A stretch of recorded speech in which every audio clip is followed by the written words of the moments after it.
Pathmark is the intelligent tool for website lead generation. With increased online competition, over 98% of website visitors don't convert. The ability to successfully show your value proposition and support visitors in the buying journey separates you from the competition online. Pathmark qualifies and converts leads on your website by figuring out where they are in the buying journey and influencing them in key decision moments with relevant micro experiences like case studies, intro videos, and much more. Stay relevant to your visitors and increase conversions by 50%. Add Pathmark to your website in seconds. Let the AI do all the work and get access to 50% more qualified leads while you keep doing marketing and sales as usual. Check us on pathmark.com. Welcome to today's episode. Let's talk about today's guest. We have Ana Guerra from Focus BC, head of marketing with them. How are you doing today, Ana? All good. It's the end of the day, so I'm finishing off the work day with you, so that's nice. And the weekend is close by, so it's great. One more day, right? Definitely. That's great to hear. And well, let's kick it off, right, Ana? I'm sure our listeners are tuning in, wondering what Focus BC is all about. So in your own words, tell us a little bit more. Yeah, so Focus BC, I would say, is all about location intelligence. So that might be a concept that some people might not know about. So I would say the location intelligence has to do with getting data. And nowadays, most of the data that we see has a geospatial location component to it. So it's getting that data onto a map and driving insights from it, okay? So the company was founded in 2012, but we've been Google partners since 2013. So all of the maps that we have embedded within our products all are Google Maps and then powered by Google Drive as well, right? And we started off as a IT consulting company, and then suddenly, I would say about 4 years ago, we've transitioned into more of a product company. So we right now have 3 products. That's Mapify, City as a platform, and Virtual Venue. And each of these products is targeted towards different kinds of industries, but all of them have this location intelligence focus to it. So all data and data on maps. Definitely. Okay, perfect. Great to hear that then. And so that way then, Ana, our listeners can get a good understanding there of Focus BC. What would be that key problem that you guys like to solve for clients then? I would say that the main problem has to do, and this is classic, like there's a bunch of data, right? And coming for a bunch of sources. And many of the companies that we're working with, we're mostly working within the smart cities and the sports industry. And these types of industries, they have a bunch of data coming from all over the place.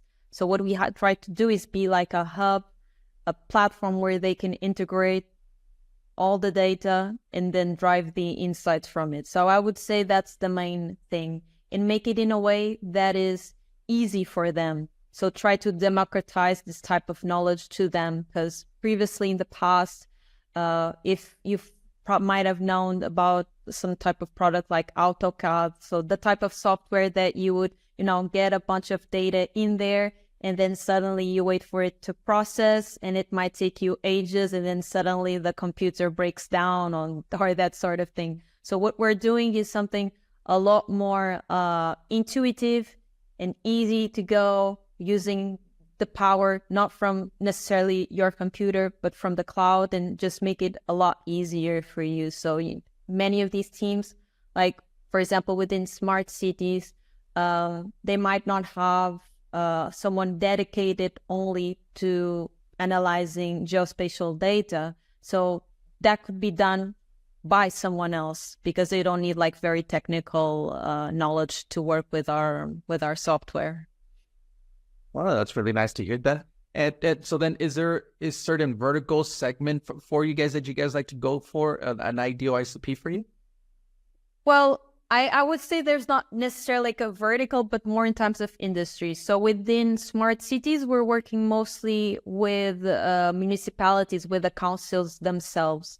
And then they're using our platform mainly to help with decision making, for example, to decide, if they want to do an event, where might be the most suitable place for them to host that public event, or if they want to, get a new car park, what might be the top place where people are not having car parks. So that sort of decision making, do it with data that would be coming from our platform that they infuse the data with. So they have their own data, they get it on the platform, and then they drive those insights to help with decision making.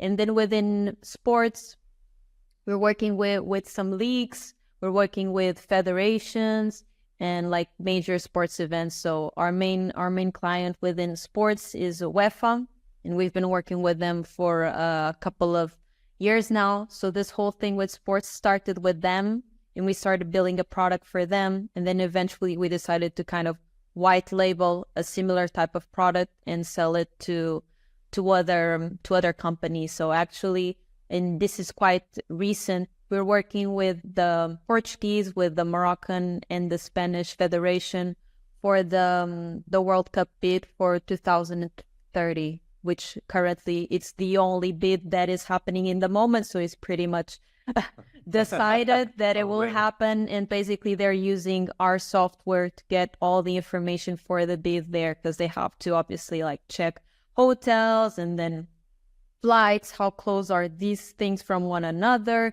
do you have the right resources? So all of that type of information is currently being logged in through our platform.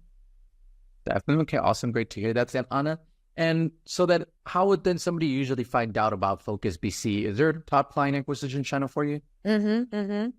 Well, there's a couple. Surprisingly, we do get a lot of leads from, like, very valuable leads indeed from Google, because we're Google partners. So sometimes Google reaches out to us because we've worked previously with them before, and they know we're like one of the top of mind companies in Portugal when it comes to Google Maps and application of apps within Maps. So we do get a bunch of that. And then our own clients as well, because we have quite a good retention of our clients. Like, most of them start off and don't necessarily leave. They might buy more products or within like more modules within our own products, but generally they don't leave. And we actually do, at the moment within Smart Cities, we have a yearly event, like a meetup event, to be with them. And then they're actually the ones showcasing our product and letting,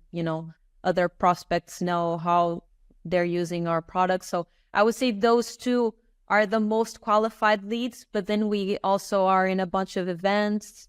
And then actually our blogs in some specific products, not within necessarily the Smart Cities side and the sports side, but within like IT consultancy and other like smaller startups. Usually it happens through our blog. They might have seen like a relevant use case that they want to replicate, and then they reach out to us. Okay, great to hear that then from you guys there.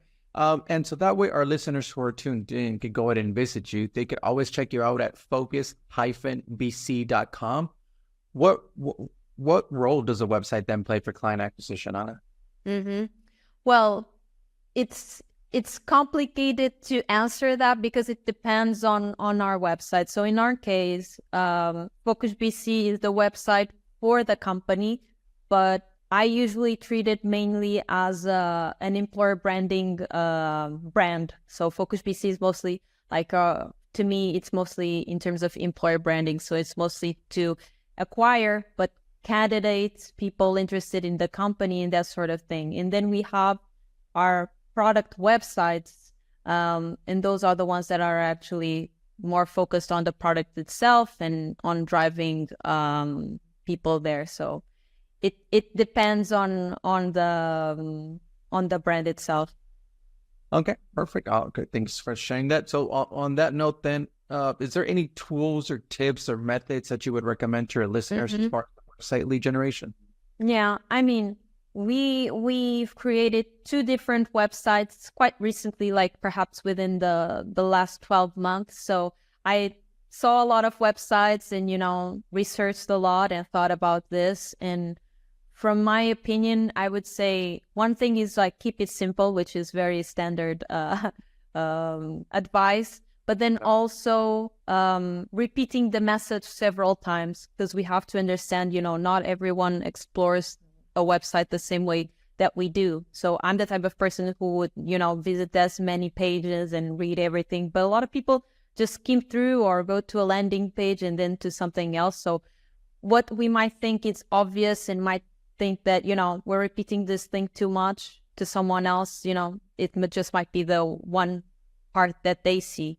So I would say like repeating the same message could be beneficial, not necessarily the same words, but the same main focus of the message, and making it easy for people to contact you within the different pages as well. So not only obviously have the contact page on your home page and the trial page, but there might be a couple of other pages that it might make sense to have some type of form or contact.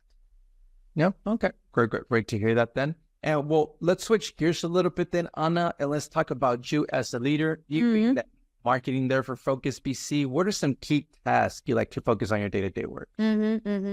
Well, I would say it depends on obviously on the time of the month. Actually, why do I say this? Because when we're with a bunch of events, which is what is happening currently, we're going to be at 2 events later this month, the beginning of the first month.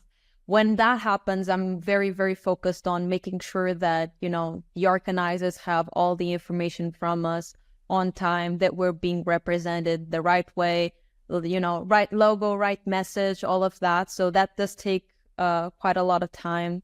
And then obviously like producing content and making sure whether it's our own content, whether it's through an agency, getting that ready, reviewing that type of content, and then planning everything, understanding how we're going to use that content within the multiple channels that we have, the newsletter, the blogs, the social media pages. So I would say those are the 3 main things that I try to focus on. But at the moment, very much focused on the events, on planning those events, and obviously content within those events.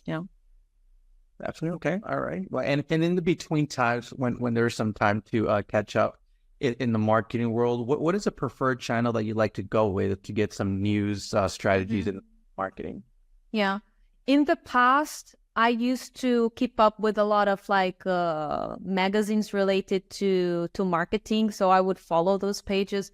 But actually, what I'm mostly focusing on right now is following the right people on LinkedIn. So whenever I see like a very interesting marketing leader or someone within those areas, might not necessarily be within marketing, but could be like within content or maybe writing about productivity or personal development, I try to follow these people because in many cases they do post, relevant things to them, which is already filtered.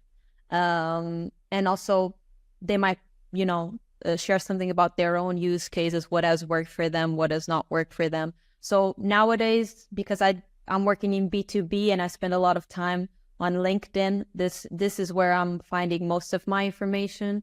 But I am a huge fan of Gary Vaynerchuk. I've been, kind of like a student of him for a couple of years, ever since, I finished uni, which was more than 10 years ago now.